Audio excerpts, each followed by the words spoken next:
প্রিয় দর্শক, আসসালামু আলাইকুম ওয়া রাহমাতুল্লাহ।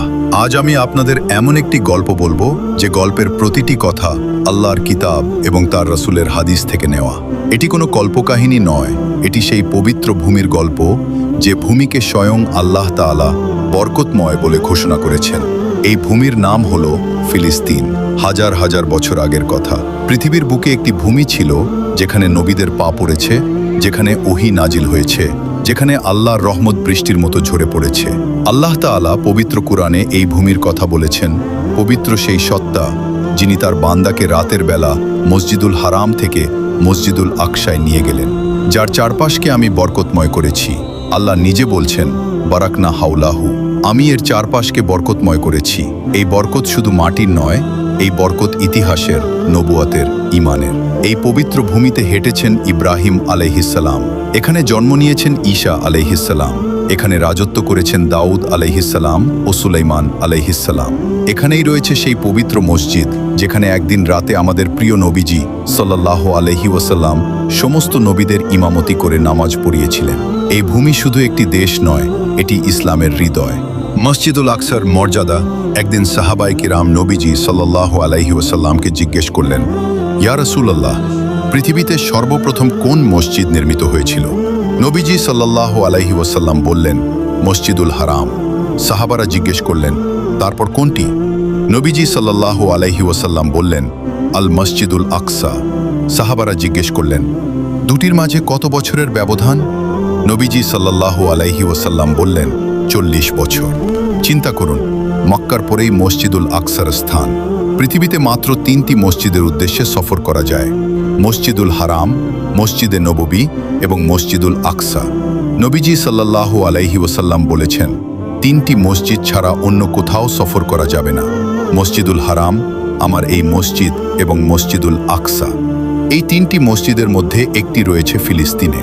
এই কথাটুকুই বলে দেয় ফিলিস্তিন ইসলামের কাছে কতটা পবিত্র। সেই রাতের কথা কল্পনা করুন। মক্কার আঁধার রাত, নবীজি সাল্লাল্লাহু আলাইহি ওয়াসাল্লাম ঘুমিয়ে আছেন।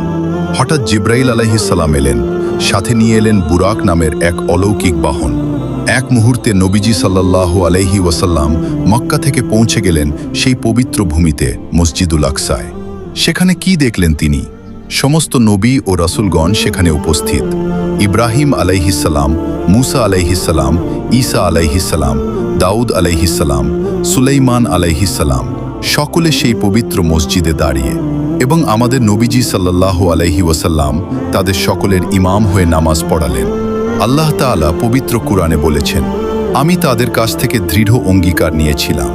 সেই পবিত্র রাতে আল্লাহর নবীজি সাল্লাল্লাহু আলাইহি ওয়াসাল্লাম যে ভূমিতে পা রেখেছিলেন, সেই ভূমি হলো আজকের ফিলিস্তিন। সেই মসজিদ হলো মসজিদুল আকসা। এই ভূমি তাই শুধু মুসলিমদের নয়, এই ভূমি সমস্ত নবীদের স্মৃতির ভূমি। এখন সবচেয়ে গুরুত্বপূর্ণ কথা বলার সময় এসেছে। রাসূলুল্লাহ সাল্লাল্লাহু আলাইহি ওয়াসাল্লাম আজ থেকে 1400 বছর আগে বলে গেছেন ফিলিস্তিনের মাটিতে কি ঘটবে। তিনি বলেছেন এমন কথা যা আজ আমাদের চোখের সামনে সত্য হচ্ছে। সহিহ বুখারী ও মুসলিমে এসেছে, কিয়ামত আসবে না যতক্ষণ না মুসলিমরা ইহুদিদের সাথে যুদ্ধ করবে, মুসলিমরা ইহুদিদের হত্যা করবে।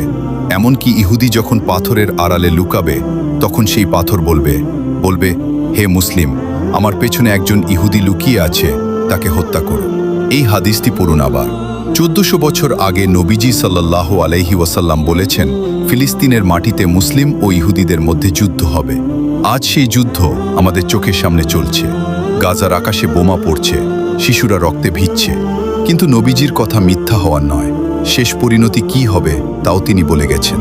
ফিলিস্তিনের মুজাহিদদের মর্যাদা।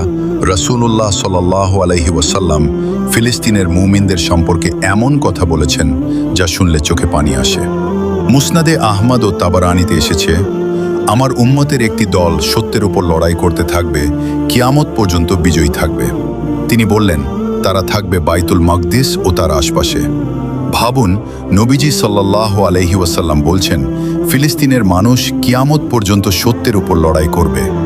আজ গাজার সেই শিশু যে তার বাবাকে হারিয়েছে, যার বাড়ি ধ্বংস হয়ে গেছে, সে তবুও বলছে আমি ভয় পাই না, তবুও বলছে আল্লাহু আকবার। এটাই সেই তায়েফাহ মানসুরা, সেই বিজয়ী দল যার কথা নবীজি সাল্লাল্লাহু আলাইহি ওয়াসাল্লাম বলে গেছেন। আল্লাহর প্রতিশ্রুতি। আল্লাহ তাআলা পবিত্র কুরআনে বলেছেন, যারা আল্লাহর পথে শহীদ হয়েছে তাদের মৃত মনে করো না, বরং তারা জীবিত তাদের রব্বের কাছে রিজিক পাচ্ছে। গাজার প্রতিটি শহীদ, সেই ছোট্ট শিশু থেকে শুরু করে সেই বৃদ্ধ মানুষ পর্যন্ত আল্লাহর কাছে জীবিত। তারা রিক পাচ্ছেন, তারা ভালো আছেন। আমরা কাঁদছি, কিন্তু তারা আল্লাহর রহমতের ছায়ায়। আর আল্লাহ আরও বলেছেন, দুর্বল হয়েও না, দুঃখ করো না, তোমরাই বিজয়ী হবে যদি তোমরা মুমিন হও। এই আয়াত আজকের ফিলিস্তিনের জন্য যেমন ছিল উহুদের প্রান্তরে সাহাবাদের জন্য। আল্লাহর প্রতিশ্রুতি কখনো বদলায় না। এখন সবচেয়ে আশার কথা বলার সময়। রাসূলুল্লাহ সাল্লাল্লাহু আলাইহি ওয়াসাল্লাম বলেছেন, ফিলিস্তিনের মাটিতেই একদিন চূড়ান্ত বিজয় আসবে। সেই বিজয়ের আগে আসবেন ইমাম মাহদী, আসবেন ঈসা আলাইহিস সালাম। দাজ্জালের পতন হবে এবং মসজিদুল আকসায় আবার আজান উঠবে মুক্ত আকাশের নিচে। সহিহ মুসলিমে এসেছে, ঈসা ইবনে মারিয়াম দাজ্জালকে হত্যা করবেন লুদ্দের দরজায়। এটি আজকের ফিলিস্তিনেরই একটি স্থান। সেখানেই হবে সেই চূড়ান্ত মুহূর্ত, সেখানেই হবে মিথ্যার পতন, সেখানেই প্রতিষ্ঠিত হবে সত্যের বিজয়। তাই আজ যখন ফিলিস্তিনে বোমা পড়ছে, তখন মনে রাখুন, এই ভূমিতেই একদিন বিজয়ের পতাকা উড়বে। এই ভূমিতেই একদিন মসজিদুল আকসায় মুক্তভাবে নামাজ পড়া যাবে। এই ভূমিতেই আল্লাহর ওয়াদা পূর্ণ হবে। আমাদের দায়িত্ব ফিলিস্তিন শুধু একটি দেশের নাম নয়, এটি ঈমানের পরীক্ষা, এটি উম্মতের সম্মানের প্রশ্ন। আল্লাহ তাআলা কুরআনে বলেছেন, মুমিনরা পরস্পর ভাই। ফিলিস্তিনের শিশু আমাদের ভাই, গাজার মা আমাদের বোন। তাদের ব্যথা আমাদের ব্যথা, তাদের রক্ত আমাদের হৃদয়কে ডাক দিচ্ছে। আমরা কি করতে পারি? প্রথমত, দোয়া করুন। প্রতিটি নামাজে ফিলিস্তিনের জন্য দোয়া করুন। আল্লাহর কাছে কাঁদুন, কারণ মুমিনের দোয়া সবচেয়ে বড় অস্ত্র। সত্য কথা বলুন, ফিলিস্তিনের সত্য ইতিহাস মানুষকে জানান। এই ভিডিও শেয়ার করুন, কারণ সত্য প্রচার করাও জিহাদ। সাহায্য করুন যতটুকু পারেন, অর্থ দিয়ে, সময় দিয়ে, কলম দিয়ে। আর সবশেষে আল্লাহর উপর ভরসা রাখুন, কারণ আল্লাহ বলেছেন, আমার বাহিনী বিজয়ী হবে, ফিলিস্তিন মুক্ত হবে, মসজিদুল আকসায় আজান উঠবে। আল্লাহর প্রতিশ্রুতি সত্য, তার কথা কখনো মিথ্যা হয় না। সেই দিনের অপেক্ষায় থাকুন, সেই দিনের জন্য প্রস্তুত হন। হে আল্লাহ, ফিলিস্তিনের মানুষদের কষ্ট দূর করুন, আমিন।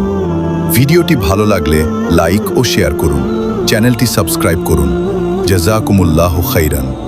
আসসালামু আলাইকুম ওয়া রাহমাতুল্লাহি ওয়া বারাকাতুহু।